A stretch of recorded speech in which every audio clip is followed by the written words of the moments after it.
Okay, gang, part two. Here's where I try to give you some examples of the transformation work you will do in my math lab and even more importantly on the test that's coming up here next week. Um, Here's an example that you'll see in my math lab. Find the function that's finally graphed after the following three transformations are applied to the graph of y equals absolute value of x. So if you took this graph and you shifted it 2 units to the left, 3 units up, and reflected about the y-axis, what function formula would represent that graph? So left, there's a horizontal shift. That's an inside transformation, so it's going to be inside here rather than, let's see, it's in the negative x direction. Rather than subtracting 2, we're going to add 2. Shift up 3 units, that's an outside transformation because it's vertical. That's adding 3 to the entire formula. And reflect about the y-axis. Let's see, about the y-axis. That's a horizontal reflection, right? Things are moving horizontally. So that's going to be multiplying by -1 inside here. And let's go ahead and look at that. There's the original curve. Here's what happens when here's how you get the shift to the left. That would be the equation there. Here's what happens if you also shift 3 units up. You've got to add 3 to the outside, and multiplying x by opposite of x is the reflection over the y-axis. That's the reflection that you're really not going to be asked to do on the test, by the way.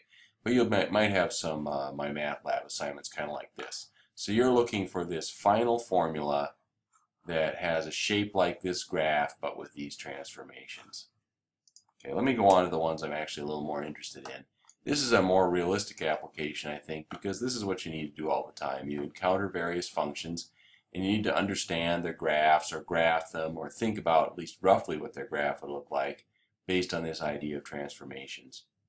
The first thing to do is to figure out which of the basic toolkit functions this formula is like. What is, ignoring little details, what is the process in here? Is there squaring? Is there cubing? Is there square root?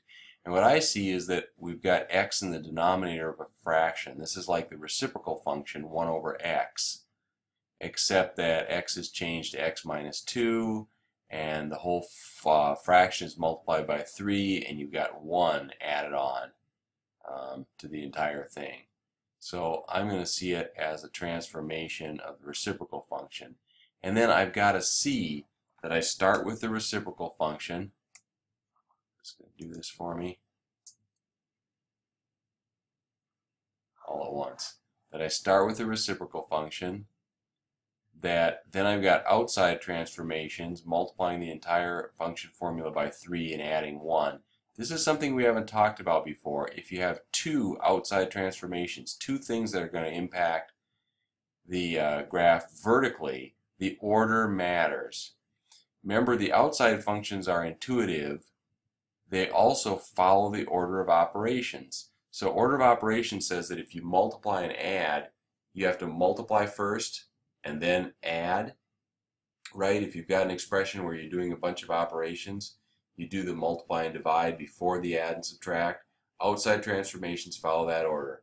So handle the multiplication first, do the stretch where 1 comma 1 goes to 1 comma 3. So this is a vertical stretch. And then handle the shift up 1 unit. Okay? So they did, I kind of don't like this. Oh yeah, there they do. Step 1, step 1. They actually did they started with the function, step 1. Step 2, they did the stretch. Step 3, they did the horizontal transformation. Horizontals and verticals are independent, so you could do I would suggest doing all the outsides and then do the inside, but it doesn't matter. They did the shift. And then what's left is this plus 1, is this shift up. Let's get it in here. Something I want to show you is when you're working with the reciprocal function and you do shifts, it's oftentimes handy to put these asymptotes in here. Fancy word, but basically when you shifted 2 units to the right, it's nice to draw the image of the y-axis. And when you shift 1 unit up, it's nice to draw like the shifted x-axis as kind of a skeletal guide to help you draw the curve. Okay.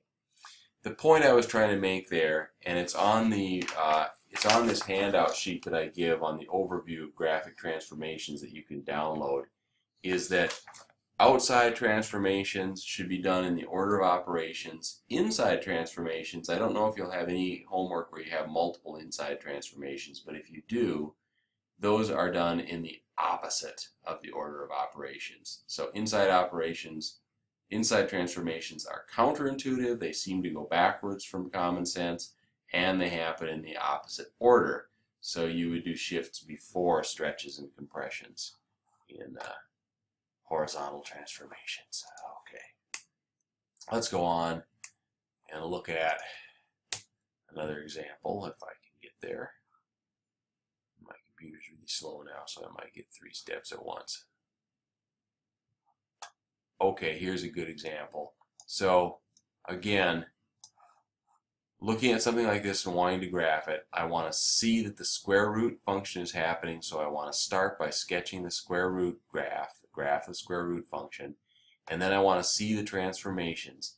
And I would break them down to outside and inside. Outside I've got just a +2, so this is going to be a shift 2 units up. You might want to write yourself a note, a 2 with a little arrow pointing up. I'm going to shift 2 units up. Those are the only outside transformations, so you could do that first if you wanted to, or you could save it and do it last. Then the inside transformations. Instead of just x in here, I have 1 minus x. So let's look at that as taking that x and multiplying by -1 and also adding a 1. Adding a 1 is a shift in the negative x direction. And is that backwards for you? Yeah, in the negative x direction. And multiplying by -1 times x is a horizontal reflection, right? Or reflection around the y-axis. Okay, and here's an example where I'd want to do those in the opposite order of operation. So I'd do the shift first and then the reflection. Start with radical x. They're doing the inside functions first, so notice the shift happens first in the counterintuitive direction. Then multiply x times -1 and then reflect that across the y-axis. And then step 4, do the outside transformation of shifting the thing up to get your final graph. End of slideshow, end of examples. Okay, let me show you one other thing inside that's on the weekly assignment. There are 2 sheets available. This one is my overview of graphic transformations. This will be available to download. This is very thorough. It gives you more than you actually need, but for students who say, give me a complete, comprehensive, step-by-step guide that gets the order right, that has all the transformations in it, here it is. It's a little bit difficult for some people to work with because it relies heavily on function notation, but it's got a really complete guide to the rules. Then I also will give you this sheet. It'll be white when you download it, but this is just a part of a supplement to the study guide that says graphing by hand using transformations. It says there are 2 different kinds of problems you're going to see on the test. One is like this, where you have to identify the basic function and then apply successive transformations. The test item might very well say, graph 3 or 4 functions on the same set of axes and label them. Here's f of x, here's f of x when I transform it, etc. Okay. And then the other one that you might get is you might get a graph of an unknown function and need to transform this. One thing about these types of problems is you could always cheat and graph this one by point plotting, right? You could just plot a billion points and get this curve. You can also check these using your calculator, and I don't really mind if you do this. You can do the transformation work, and then you can say, did I get this right? And you put this in your y equals list, and you find out. Okay, but if you're relying too heavily on the calculator, this next type of problem will bollocks you up. So this is the last page of the written assignment. and it says graph of y equals f of x is given. So this is f of x. You know, I don't know what the formula is. It's just f of x. On the same axis, graph the transformed function opposite of f of x plus 3. So understanding what this is down here is it's saying I've got a mystery formula. I don't know what the formula is. So what if I had to graph something that was the opposite of that formula with an extra 3 added? Do you see the transformations? They're both outside transformations. Multiply the entire formula by -1, add 3 to the entire formula. Because they're outside vertical transformations, they follow the order of operations. I want to multiply by -1 before I add 3.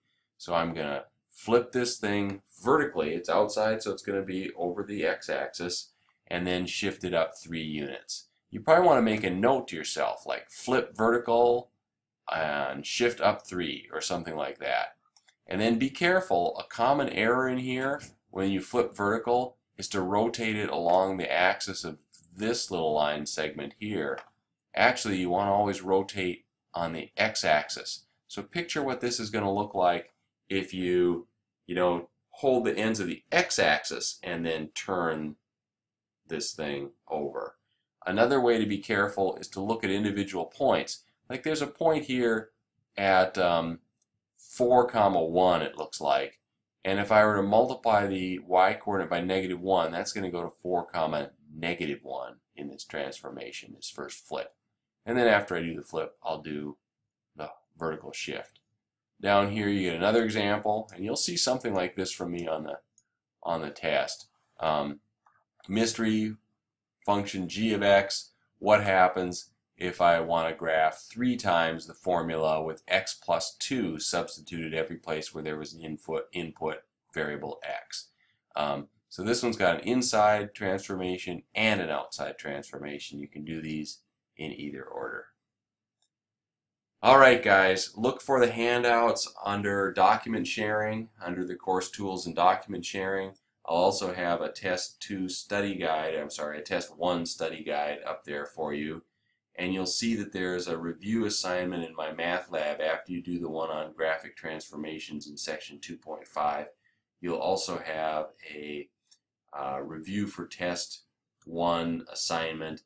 And this is just a collection of problems, some of which you may have done before, kind of giving you a feel for what you'll see on the test, on the written test that's coming up on Tuesday. And I'll be communicating with you via email about the test. Thanks. Good luck.